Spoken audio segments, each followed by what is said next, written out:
Run along the 2012 Boston Marathon. If you gotta be a maniac and run a marathon, make it the Boston Marathon. Why this one? Well, it's got long standing. This will be its 116th running. Not enough? It's one of the 5 world marathon majors. Still not enough? You've been sloshing through sleet and stomping through snow non-stop, except for a nap here and there, 6 days out of the week in a wild and woolly winter marathon training torture test. Spring has come, officially at least, with the running of Boston on 16th April 2012.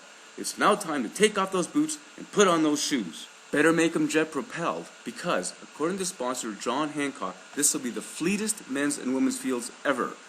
Even last year's winners, Caroline Kalel and Geoffrey Mutai, will be simultaneously sprinting, hopefully peeking nervously over their shoulders to see who's coming on like gangbusters.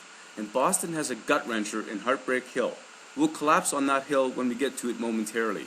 You got your special shoes? Now, if you're at least 18 years old on race day, okay, come on in.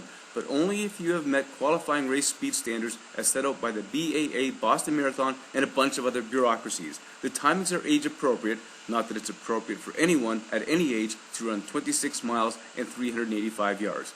Just to give you an idea of how fast you gotta be, consider, for men 18 to 34, 3 hours 10 minutes. For women, 3 hours 40 minutes. Call it a mixed gender bag of 3 hours 25 minutes. That works out to roughly 7.88 minutes per mile. This is faster than an 8-minute mile, which is a run, not a jog. If you're a geezer, take a breather. If 80 plus and a man, your 5 hours time should do the trick. For the geezerette, a 5-hour, 30-minute pace will see you in the race. And all wannabe runners, get into this year's race because apparently the 2013 qualifying standards will be even tougher, by 5 minutes. And if you are blind or in a wheelchair or can't ambulate properly, you get a break too. Of course, the biggest, smartest break would be to stay home, which leads us to the question, why do people run marathons? No sane person knows why. There were 26,895 runners in the 2011 Boston Marathon that still must be diagnosed. Let's move on. Can Geoffrey Mutai beat his 2-hour, 3-minute, 2-second time set in the Boston Marathon 2011? He and other speedsters in that 115th edition had, besides super stamina and fantastic form, the aid of tailwinds. But even the beneficence of Mother Nature cannot diminish the significance of any racer who finishes. For first-timers, there's a clinic on March 26, 2012 that tells you basically how to stay en route with the course preview, how not to eat 12 hot dogs before the race with dietary recommendations, and how not to wear your pumps and parka. A session speaks to proper clothing. After that, you're all set. Geez, even a quick glance at the Boston Marathon 2012 route gives you the willies. There is, of course, the aforementioned Heartbreak Hill, but from start to finish, from the bottom left to the top right on the map, it gives the impression of being all uphill. This can't be true, can it? No. What is certainly true is the amalgam of objects and humanity on Heartbreak Hill. Cheering, clapping, hooting spectators, officials on motorcycles, official trucks and cars, and here and there, even some participants. Mutai was so blazing fast as to resemble a Tour de France cyclist, though Mutai runs clean. And it's not the sheer displacement of Heartbreak Hill that causes shudders and mental physical lockup, it's the sinister placement of it within the race. Although only an 88-foot vertical ascent over 0.4 of a mile, the spirit-squashing, soul-destroying abomination occurs between the 20th and 21st miles. By this time, most of runners' energy is sapped. They're running on fumes. And to meet and beat this takes a special kind of nut.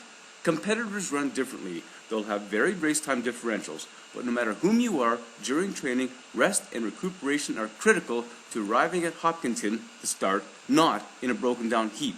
Whether it's 1 day off a week or every 2 weeks, without that time away from training, mentally and physically, a personal best is likely not in the offing.